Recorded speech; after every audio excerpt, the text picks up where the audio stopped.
धाकड़ खबर, बेखौफजुमा बेबाक अंदाज। शुरू में करूंगी 7 घोटाले। एक पहला है भारतमाला प्रोजेक्ट से। करीब 70-75 हजार किलोमीटर की सड़क बननी थी और इसका पैसा CCA, cabinet committee on economic affairs, जो आर्थिक मामलों की कैबिनेट कमेटी होती है जिसकी अध्यक्षता स्वयं प्रधानमंत्री करते हैं, उन्होंने इसका फंड दिया था। और फंड ही नहीं दिया था, वो इसमें पैसा खर्चा कैसे होता है उसकी निगरानी भी करते हैं। इसमें जो भी टोटल, और इसके हम आपको प्रेस रिलीज में सारे फिगर्स दे रहे हैं, इसमें 15 करोड़ 37 लाख रुपए पर 1 किलोमीटर सड़क बननी थी। इन लोगों ने बढ़ाकर 32 करोड़ 17 लाख कर दिया, दुगने से भी ज्यादा। और यह पीएम की निगरानी में सीसीए की नाक के नीचे भारत सरकार के आंखों के सामने हो रहा था।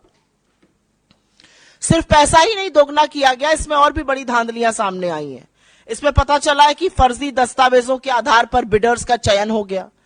बिडिंग प्रक्रिया में बड़ा फर्जीवाड़ा सामने आया है। विस्तृत परियोजना रिपोर्ट पर काम भी नहीं हुआ।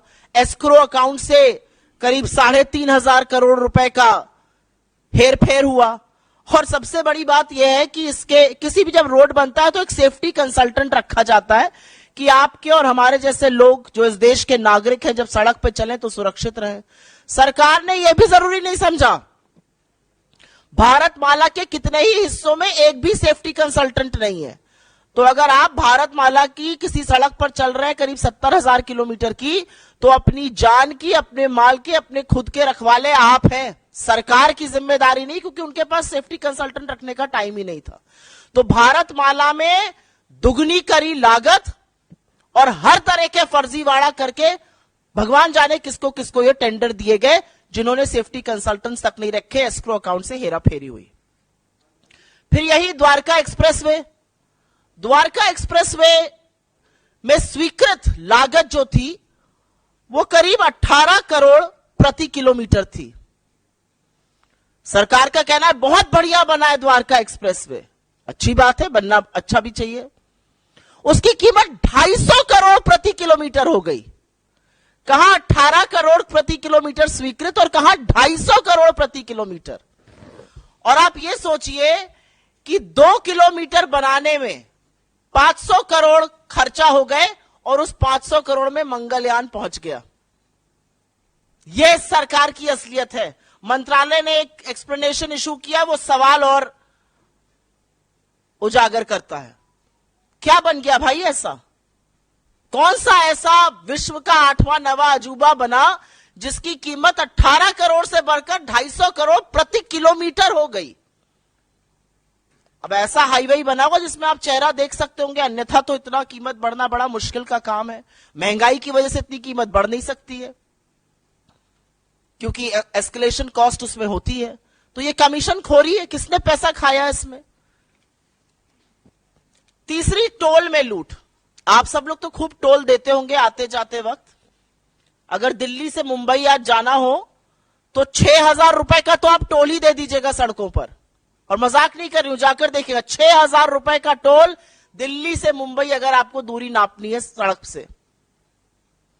एनएचएआई का रूल है कि अगर टोल के पास या टोल वाली जो सड़क है उस पर कंस्ट्रक्शन होता है तो टोल की कॉस्ट 75% कम होगी। ऐसा नहीं किया गया। मात्र 5 टोल बूथों का, मात्र 5 टोल प्लाजा का सीएजी ने एक रैंडम ऑडिट किया और उसमें पता चला कि करीब करीब 132 करोड़ रुपए अवैध वसूल लिए गए लोगों से। ये मात्र 5 टोल प्लाजाओं की बात कर रही हूं। अगर पूरे देश के टोल प्लाजाओं का ऑडिट हो जाए तो सोचिएगा कितना लाखों करोड़ों का गबन हुआ है। और सड़क पे कौन चल रहा है?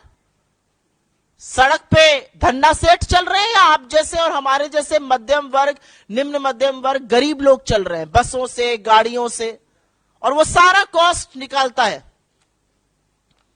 तो 132 करोड़ तो टोल में लूटे। और एक और ऑडिट में पता चला है कि करीब 135 करोड़ एनएचएआई ने राजस्व का नुकसान किया। एक कंसेशन अग्रीमेंट होता है वो कर करके। आयुष्मान भारत, पूरे वक्त लोकसभा में यही सुनाई दे रहा था।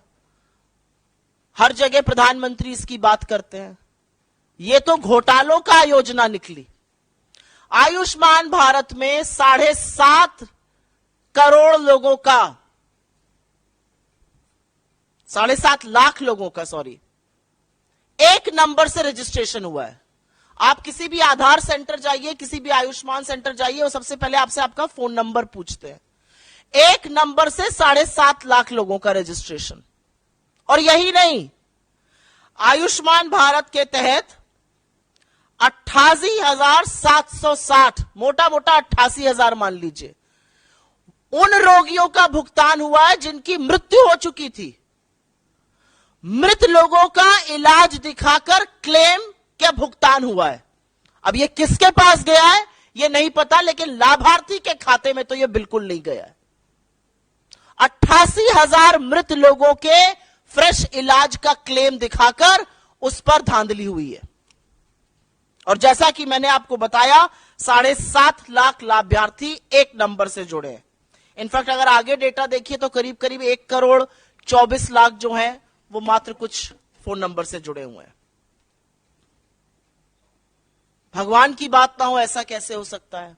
और वो राम जो सबके आराध्य है। अयोध्या में एक भव्य राम मंदिर बन रहा है। जमीन में जितनी दलाली भारतीय जनता पार्टी के नेता, एसडीएम, कानूनगो सब मिलकर कर सकते थे, बड़े बड़े नेता, ट्रस्ट के लोग, वो तो खूब हुई। वो आप लोगों ने देखा और सरकार की बेशर्मी कह लीजिए या थेथराई कह लीजिए, एक शब्द उस पर बोला नहीं गया। अब पता चल रहा है कि अयोध्या डेवलपमेंट प्रोजेक्ट में भी खूब धांधली हो रही है। और धांधली ऐसी वैसी नहीं हो रही है। पैसा जो जनता का है वो जा रहा है ठेकेदारों के गल्ले में, अनुचित लाभ पहुंचाया जा रहा है। ऐसे ऐसे ठेकेदारों को जीएसटी का भुगतान हो रहा है जिनका रजिस्ट्रेशन कैंसिल हो चुका है। सिंचाई विभाग ने तो ऐसे लोगों को ठेका दे दिया जो अयोग्य थे। जो कार्यान्वयन एजेंसी है उत्तर प्रदेश राजकीय निर्माण निगम, उन्होंने परफॉर्मेंस गारंटी का एक पैसा होता है जो ठेकेदारों से जमा कराना होता है, वो तक जमा नहीं कराया। तो ये तो भगवान के नाम पर लूट मची हुई। पहले जमीन की धांधली में सस्ते में जमीन लेकर महंगे महंगे दामों में ट्रस्ट को बेचकर खूब पैसा कमाया इन तथाकथित राम भक्तों ने। हमारे आराध्य को, हमारे ईश्वर को भी नहीं छोड़ा। और अब उसी अयोध्या डेवलपमेंट प्रोजेक्ट में बड़ा घोटाला सामने आ रहा है कि करीब करीब 20 करोड़ रुपए तो ऐसे ठेकेदारों के गल्ले में गए जो अयोग्य थे। रजिस्ट्रेशन कैंसिल, जीएसटी का भुगतान आ रहा है। ग्रामीण विकास मंत्रालय, रूरल डेवलपमेंट मिनिस्ट्री, ये छठा घोटाला सामने आया है। क्या कहता है ये घोटाला? इसमें पेंशन का एक प्रयोजन होता है। वो पेंशन किसको जाती है? वो पेंशन जाती है वृद्धा पेंशन, विधवा पेंशन और विकलांग पेंशन।